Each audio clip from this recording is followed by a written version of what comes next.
కార్తీక పురాణం 13వ అధ్యాయం కన్యాదాన ఫలము. ఓ జనక చక్రవర్తి, కార్తీక మాసంలో ఇక్కడ ఈ విధంగా చేయవలసిన ధర్మములు చాలా ఉన్నవి. వాటిని వివరించదను, సావధానువై ఆలకింపము. కార్తీక మాసంలో నది స్నానం ముఖ్యం. దానికంతా ఒక పేద బ్రాహ్మణ కుమారుడు ఉపనయనం చేయుట ముఖ్యము. ఒకవేళ ఉపనయనముకు ఒక ఖర్చు అంతయో భరింపక శకము కానపురం మంతాక్షతలు దక్షిణ తాంబూదాల సంభావనలతో తృప్తిపరచునని ఫలము కలుగుడు. ఈ విధంగా ఒక పేద బ్రాహ్మణ బాలునికి ఉపనయనం చేసిన ఎడల ఎంతటి మహాపాపములు చేసినో, ఎంతటి దుష్కర్తములు చేసినో, ఎంతటి వ్యభిచారం చేసినో ఆ పాపము అన్నీ పోవును. ఎన్ని నూతులు తాట కొమ్ములు తవ్వించినను పైన చెప్పినట్లుగా ఒక బ్రాహ్మణునికి ఉపనయనము చేయనందువల్ల ఒత్తి ఫలముకు సరితూగవు. అంతకన్నా ముఖ్యమైన కన్యాదానం కార్తీక మాసం యందు భక్తి శ్రద్ధలతో కన్యాదానం చేసి ఎలా తాను తరించే కాక తన పితృదేవతలను కూడా తరింపజేసిన వాడు అగును. ఇందుకొక ఇతిహాసం కలదు, చెప్పేదను, శ్రద్ధగా ఆలకింపుము. సువీర చరిత్రము. ద్వాపర యుగంలో వంగదేశంలో గొప్ప పరాక్రమవంతుడు సూర్యుడు అయిన సువీరుడను ఒక రాజు ఉండను. అతనికి రూపవతి అను భార్య కలదు. ఒకసారి సువీరుడు శత్రురాజులతో ఓడింపబడి వాడయి భార్యతో అరణ్యముకు పారిపోయి ధనహీనుడయి నర్మదా నది తీరమునందొక్క పర్ణశాలను నిర్మించుకుని కందమూల ఫలాలను భక్షించుచు కాలము గడుపుచుందను. కొన్ని రోజులు అతని భార్య ఒక బాలిక కన్యను, ఆ బిడ్డను అతి గారభంతో పెంచుచుందరి. క్షత్రియంశీయంలో జన్మించిన ఆ బాలికకు ఆహారాది సదుపాయాలు సరిగ్గా లేకపోయినప్పటికీ శుక్లపక్ష చంద్రుని వల్లే దినదినాభివృద్ధి నొందుచు అతి గారభంతో పెరుగుచుందను. ఆమె చూచువారికి కన్నుల పండుగ ముద్దులకు మాటలతో చాలా ముచ్చటగా ఉండును. దినదినం గడిచిన కొలిది బాలికకు నిండు యవ్వన దశ వచ్చును.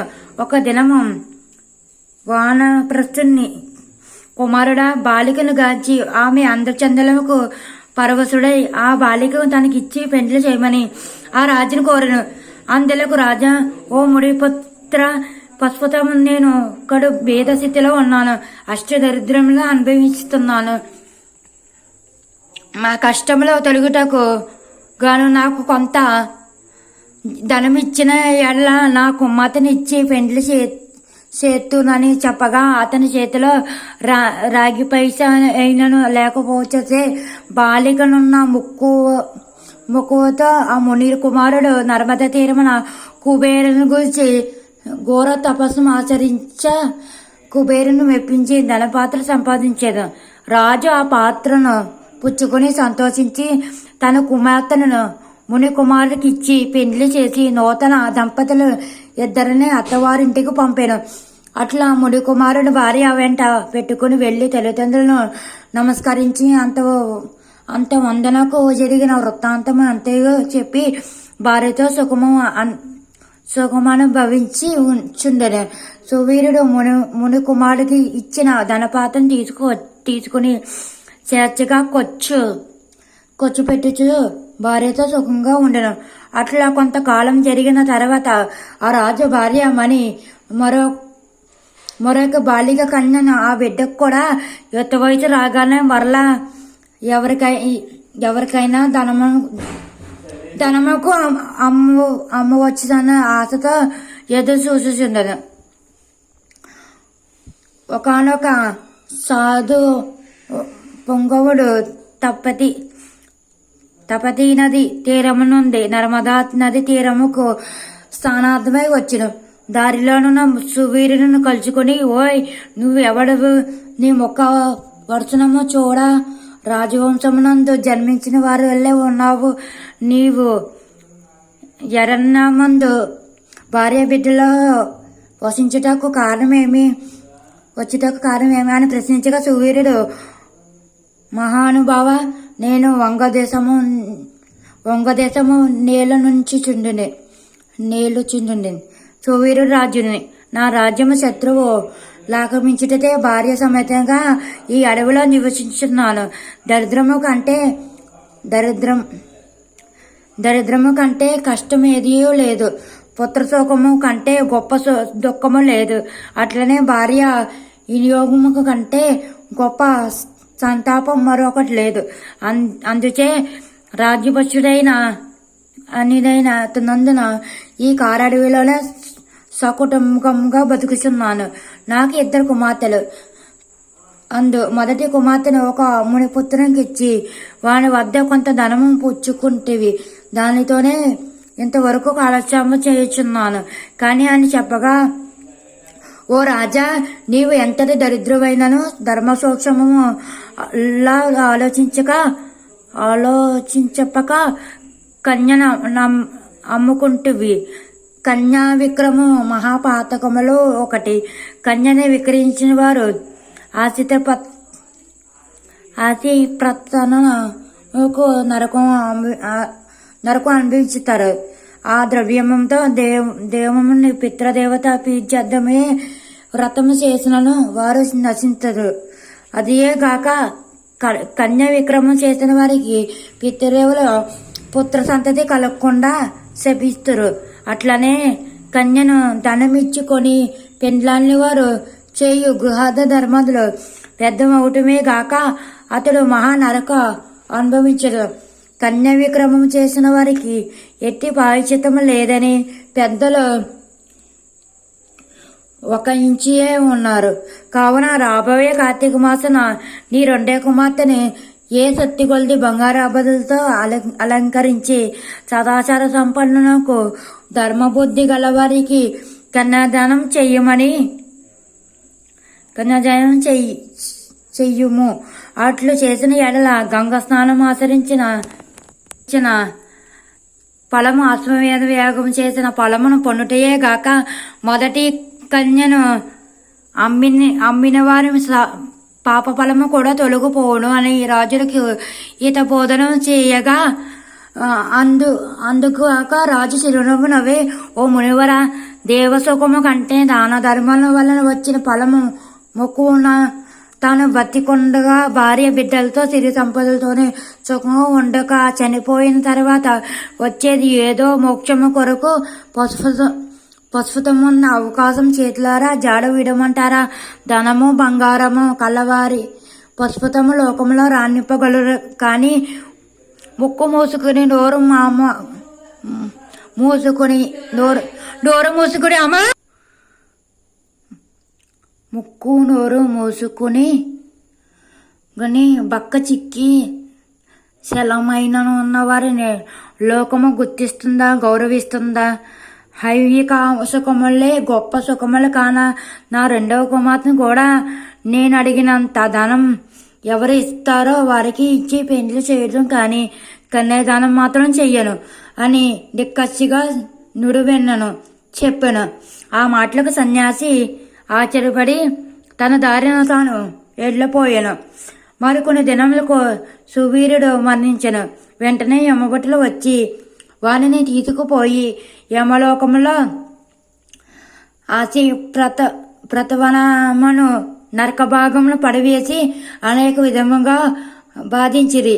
సువీరుని పూర్వీకుడైన స్తుతకీర్తియను రాజధర్మయుక్తంగా ప్రజలను పాలించి ధర్మాత్ముడై మృతి చెందిన పిమ్మట స్వర్గమయందు సర్వ సౌకర్యం అనుభవించుచున్నది. సువీరుడు చేసిన కన్యా విక్రమ వల్ల ఆ స్తుతకీర్తిని కూడా యమకింకరులు పాశముతో బంధించి స్వర్గమునందు నరకము తీసుకువచ్చిరి. అంతట స్తుతకీర్తి నెవ్విరిగొన్నంత వరకును ఇతరులకు ఉపకారం చేసి దాన ధర్మాలు యజ్ఞయాగదులు ఆచరించి ఉన్నాను. నాకు దుర్గతి ఎలా కలిగేనని మనం ముందనుకుని నిండు కొలువు తీరియున్న యమధర్మరాజును కడిగేసి నమస్కరించి, ప్రభు, నువ్వు సర్వజ్ఞువు, ధర్మమూర్తివి, బుద్ధిశాలివి, ప్రాణకోటినంత సమంగా చూచిచుండవు. నేనెప్పుడు ఏ పాపము చేయుచుండలేను. నన్ను స్వర్గములోకము నుండి నరకముకు తీసుకువచ్చుటకు కారణమేమి? సెలవివ్వండి అని ప్రాధేయపడను. అంత యమధర్మరాజు త్రుతకీర్తిని గాంచి, త్రుతకీర్తి, నీవు న్యాయమూర్తి, ధర్మజ్ఞుడు, నీవు ఎటువంటి దురాచారం గాని చెయ్యి ఉండలేదు. అయినా ఏమి, నీ వంశీయుగు సువీరుడు తన జ్యేష్ఠ వృత్తికను ధనముకు ఆశించి అమ్ముకున్నాను. కన్యను అమ్ముకునే వారి పూర్వీకులు ఇటు 3 తరాల వాడు అటు 3 తరముల వారు వారెంతటి పుణ్యపురుషులను నరకం అనుభవించుటే కాక నీచ జన్మ లెత్తవలసి ఉండెను. నీవు పుణ్యాత్ముడు అయినను ధర్మాత్ముడు అయినను నేను నెరుగుందును. కాన నీకొక్క ఉపాయం చెప్పదను. నీ వంశుడియోగు సువీరుని మరి ఒక కుమార్తె కలదు. ఆమె నర్మదా నది తీరాన తన తల్లి వద్ద పెరుగుచున్నది. నా ఆశీర్వాదము వలన నీకు మానవ శరీరం దాల్చి అచిపోయి ఆ కన్యను వేద పండితులను శిలావంతులకు ఒక విప్రునికి కార్తీక మాసమున చాలా కుత్రముగా కన్యాదానం చేయించు. అట్లు చేసిన ఎడల నీవు నీ పూర్వీకుల సువీరుడు మీ పితృగణములు కూడా స్వర్గలోకముకెదురు. కార్తీక మాసంలో సాలకృత కన్యాదానం చేసిన వాడు మహాపుణ్యాత్ముడు అగును. పుత్రిక సంతానం లేని వారు తమ ద్రవ్యముతో కన్యాదానం చేసను లేక విధి విధానముగా ఆంబోతనకు వివాహం వచ్చిన కన్యాదానం ఫలము వచ్చును. కనుక నీవు వెంటనే భూలోకముకు గెగి నేను తెలిపినట్ల చేసిలేని ఆ ధర్మకార్యము వల్ల నీ పితృగణము తరింతరు పోయి రమ్ము అని పలికెను.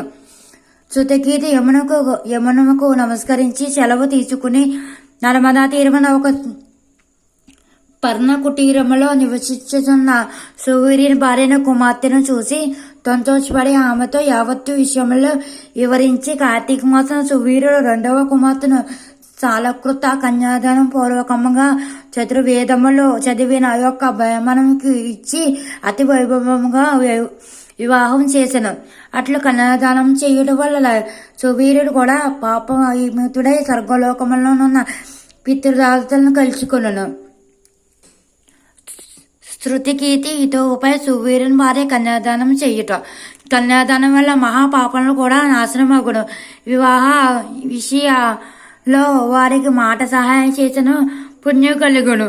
కార్తీక మాసమున కన్యాదానం చేయవలనవి దీక్ష భూని ఆచరించిన వాడు విష్ణు సాన్నిధ్యము పొందును. శక్తి కలిగి ఉండి ఉదాసీనంత చూపవాడు శాశ్వత నరకమును కెగును. ఇట్లు కంద పురాంతర్గా వశిష్ఠ పర్వత కార్తీక మాస మండలి త్రయోదశ అధ్యాయము 13వ రోజు పారాయణ సమాప్తము. సారీ, తప్పులు ఉంటే మన్నించండి ప్లీజ్.